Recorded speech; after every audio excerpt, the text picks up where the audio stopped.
जिनके बाप ने आज तक राम मंदिर के लिए 1 रुपया भी डोनेट नहीं किया, वो हमसे अब हिसाब मांग रहे हैं कि राम मंदिर में पैसे कहाँ कहाँ खर्च हुए और राम मंदिर में जो घोटाला हुआ है उसके ऊपर जांच होनी चाहिए। वाह, इसी को कहा जाता है बेगाने की शादी में अब्दुल्ला दीवाना। जी हाँ, मैं बात कर रहा हूँ आम आदमी पार्टी की। आम आदमी पार्टी इतना टॉक्सिक है जिसका आप अंदाजा भी नहीं लगा सकते हो। उन्होंने राम मंदिर के खिलाफ कॉन्स्पायर करने का ट्राई किया, लेकिन 1 मिनट, अभी जब तक मैं यहाँ मौजूद हूँ इतनी आसानी से ये कैसे सक्सेस हो सकते हैं। इन्होंने जिस कॉन्स्पिरेसी को फैलाने का ट्राई किया है, आज मैं उसको डीबंक करने वाला हूँ। आम आदमी पार्टी के नेता संजय सिंह का कहना है कि राम मंदिर में घोटाला किया गया है। जमीन की जो खरीद बिक्री हुई है उसमें बहुत ज्यादा पैसों की हेरा फेरी हुई है। 2 करोड़ की जो जमीन थी उसको 18 करोड़ में खरीद के चपत लगाई गई है। और भगवान श्री राम के जो भक्त हैं उन्होंने अपने जिंदगी भर की जो कमाई डोनेट की थी उन सबको इन्होंने खा लिया है। मतलब बोल भी कौन रहा है ये देखो, आम आदमी पार्टी जो खुद चाहते थे कि राम मंदिर नहीं बने। राम मंदिर के लिए जो जमीन खरीदी गई थी उसकी मालकिन कुसुम पाठक थी। संजय सिंह ने प्रेस कॉन्फ्रेंस किया और प्रेस कॉन्फ्रेंस करके उन्होंने कुछ दस्तावेज दिखाए। उन दस्तावेज को दिखाकर उन्होंने कहा कि देखो 18 मार्च 2021 को कुसुम पाठक ने 2 करोड़ रुपए में इस जमीन को अंसारी को बेचा और उसी दिन उसी लेन देन के ठीक 15 मिनट के बाद मंदिर के ट्रस्ट अंसारी से उसी जमीन को 18 करोड़ रुपए में खरीदते हैं। तो यहाँ पे आपको भी लग रहा होगा कि हाँ, ये तो धोखाधड़ी हुआ है, लेकिन 1 मिनट, जो सच्चाई है वो कुछ और ही है। सारे दस्तावेज मेरे पास हैं, वो सब मैं अभी आपको दिखाने वाला हूं। और इस वीडियो के बाद ये जो आम आदमी पार्टी के नेता है ना, जो कॉन्स्पायर कर रहे हैं राम मंदिर के खिलाफ, इनकी बोलती बंद हो जाएगी और आगे से इनका मुंह नहीं खुलेगा राम मंदिर के खिलाफ। सबकी सच्चाई दिखाऊंगा। तो सच्चाई ये है कि कुसुम पाठक ने एक्चुअली में 2019 में ही अंसारी के साथ एग्रीमेंट किया था और उस समय जो जमीन का भाव था उसके हिसाब से जमीन का भाव टोटल 2 करोड़ रुपए लगाई गई थी, जिसमें से 50 लाख रुपए अंसारी ने एडवांस दिए थे। ये सारे पेपर्स हैं, आप देख सकते हो। ये पेपर्स 2019 के हैं। 2019 में अंसारी और कुसुम पाठक के बीच में एग्रीमेंट हुआ जिसमें उन्होंने 50 लाख रुपए एडवांस दिए कुसुम पाठक को और कहा कि बाकी के जो पैसे हैं वो मैं 2-3 साल के अंतराल पे दूंगा। अब इसी के बाद जो सुप्रीम कोर्ट होती है वो वर्डिक्ट देती है कि वहां पे राम मंदिर बनेगा। अब जैसे ही ये वर्डिक्ट आता है तो उस जगह के आसपास के जितनी भी जमीन होती है उन सब का जो रेट होता है वो बढ़ जाता है। ये तो कॉमन सेंस की बात है। आपने भी देखा होगा कि जहां पे भी कोई खाली जमीन होती है, अगर उसके आसपास हॉस्पिटल्स, कॉलेजेस बनने लगते हैं, नेशनल हाईवेज बनने लगते हैं, तो उसका जो रेट होता है वो आसमान छूने लगता है। आपको लग रहा होगा कि मैं हवा में बातें कर रहा हूं, लेकिन उसके लिए भी मेरे पास फैक्ट है, न्यूज रिपोर्ट है।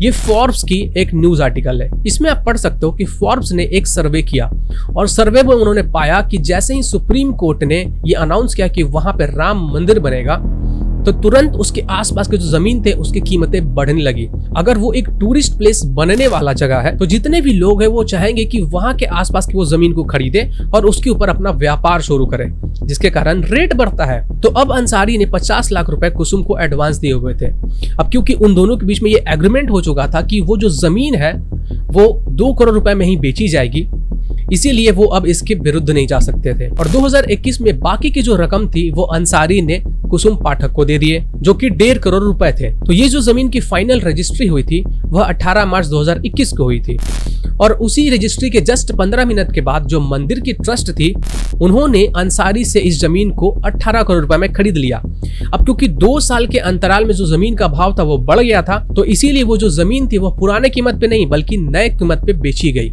और अंसारी ने 18 करोड़ रुपए मंदिर के ट्रस्ट से लिए। और इसी चीज को कॉन्स्पायर करके संजय सिंह ने कहा कि ये देखो 15 मिनट के अंदर में दोनों डील हुई है, तो फिर 15 मिनट के अंदर ही इतना ज्यादा रेट कैसे बढ़ सकता है, जबकि असलियत आपके सामने है। वो जो डील हुई थी वह 2019 में हुई थी, वहीं पे एडवांस दे दिया गया था और उस रजिस्ट्री का जो डॉक्यूमेंट है वो आप इन स्क्रीनशॉट्स में देख सकते हो। सभी लोगों ने साइन भी किया हुआ है और आप डेट भी देख लो।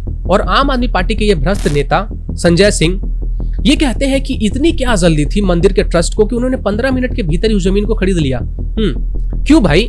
वह राम मंदिर के लिए जमीन है और उस जमीन को कोई भी नहीं चाहेगा कि कोई और खरीद ले या फिर उस जमीन को कहीं और बेच दिया जाए। इसीलिए उन्होंने सुनिश्चित किया कि इस जमीन को जल्द से जल्द खरीदा जाना चाहिए। और ये जिस जमीन की मैं बात कर रहा हूँ वो राम मंदिर के आसपास के जमीन की बात हो रही है, तो इस चीज में आप कंफ्यूज मत होना।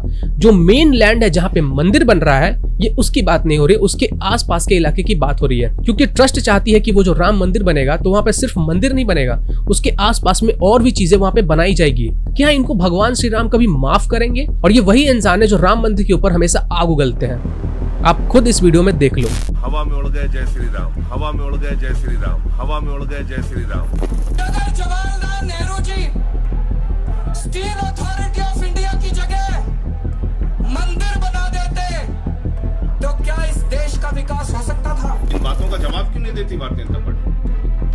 जब देश के प्रधानमंत्री वहां बुलाए जा सकते हैं तो देश के राष्ट्रपति क्यों नहीं? जब बाबरी मस्जिद का ध्वंस हुआ तो मैंने नानी से पूछा, नानी अब तो आप बड़े खुश हो गए, अब तो आपके भगवान राम का मंदिर बनेगा। कहती है, ना बेटा, मेरा राम किसी की मस्जिद तोड़ के ऐसे मंदिर में नहीं बस सकता। कि राम मंदिर और मस्जिद दोनों वालों से पूछ लो, और अगर दोनों की सहमति हो तो वहाँ एक अच्छी यूनिवर्सिटी बनवा। शाम को 7:39:39 पे, और यही जमीन 5 मिनट के बाद, उसका भी टाइम मैं आपको दिखा देता हूँ, 5 मिनट के बाद 7:15 पे, 7:15 पे यही जमीन 7:15 44 पे ये जमीन 18.5 करोड़ रुपए में राम जन्मभूमि ट्रस्ट को बेच दी गई। अब मैं बताता हूं आपको कि कैसे इन्होंने इस कॉन्स्पिरेसी को फैलाया। ये जो इन्होंने ट्विटर ट्रेंड कराया था कि राम मंदिर में स्कैम हो रहा है, इन्होंने एक टूल किट बनाया और उस टूल किट को इन्होंने हर जगह शेयर किया। ये आम आदमी पार्टी के व्हाट्सएप ग्रुप का स्क्रीनशॉट है, ये भी आप देख लो। ये पूरी तरीके से तैयार थे कि कैसे ट्विटर पे ट्रेंड फैलाना है और अपना एजेंडा फैलाना है, किस तरीके से राम मंदिर को बदनाम करना है और साथ ही साथ यूपी गवर्नमेंट को भी बदनाम करना है। मतलब इन लोगों ने 1 रुपया भी डोनेट नहीं किया, 1 रुपया भी नहीं। बहुत से ऐसे गरीब लोग थे जिनके पास खाने के लिए पैसे नहीं थे, लेकिन उन्होंने 20 रुपए, 10 रुपए, 100 रुपए ऐसे डोनेट किए। राम मंदिर के नाम पर उन्होंने डोनेट किया और उनके ऊपर इन लोगों ने इल्जाम लगाया। इतना नीचे गिर सकते हैं ये लोग। मैं फिर से रिपीट कर रहा हूं, ये आम आदमी पार्टी वाले किसी भी हद तक गिर सकते हैं, किसी भी हद तक। ये वही अरविंद केजरीवाल की पार्टी है जो कहती थी कि राम मंदिर वहां नहीं बनना चाहिए। पहले तो इन्होंने ट्राई किया कि वहां पे मंदिर ना बने, और अब ये ट्राई कर रहे हैं कैसे भी करके कॉन्स्पिरेसी फैलाओ और राम मंदिर जो ट्रस्ट है उसको बदनाम करो, यूपी गवर्नमेंट को बदनाम करो और लोगों की आस्था को बदनाम करो कि तुम्हारे नाम पे ये लोग पैसे ले रहे हैं और चपत कर रहे हैं। इन्होंने तो ये भी ट्राई किया कि किसी भी तरीके से सिखों और हिंदुओं को लड़वा दिया जाए। फार्मर्स प्रोटेस्ट में भी आपने देखा होगा, पंजाब में जब लोग राम मंदिर के नाम पे चंदा मांग रहे थे तो वहां के सिखों ने बहुत आदर सत्कार से उन लोगों का वेलकम किया था। रोड पे पानी छिड़कवाए, रोड को साफ किया ताकि उनको कोई भी प्रॉब्लम ना हो और आराम से उनको चंदा मिल सके। सिख भाई कभी भी हिंदुओं की मदद करने में पीछे नहीं हटते हैं, लेकिन इन लोगों ने सिखों को और हिंदुओं को अलग करने के लिए, उनको आपस में लड़वाने के लिए भी कॉन्स्पायर किया।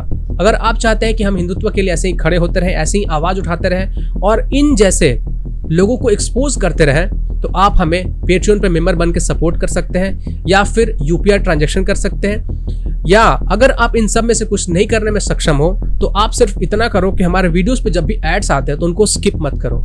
इतना भी हमारे लिए काफी है। अब मैं सिर्फ आपसे इतना ही रिक्वेस्ट करना चाहूंगा कि इस वीडियो को जितना हो सकता है उतना शेयर कीजिए और इन लोगों की जो असलियत है वह लोगों के सामने लाइए। मिलते हैं नेक्स्ट वीडियो में, तब तक के लिए जय हिंद, जय श्री राम।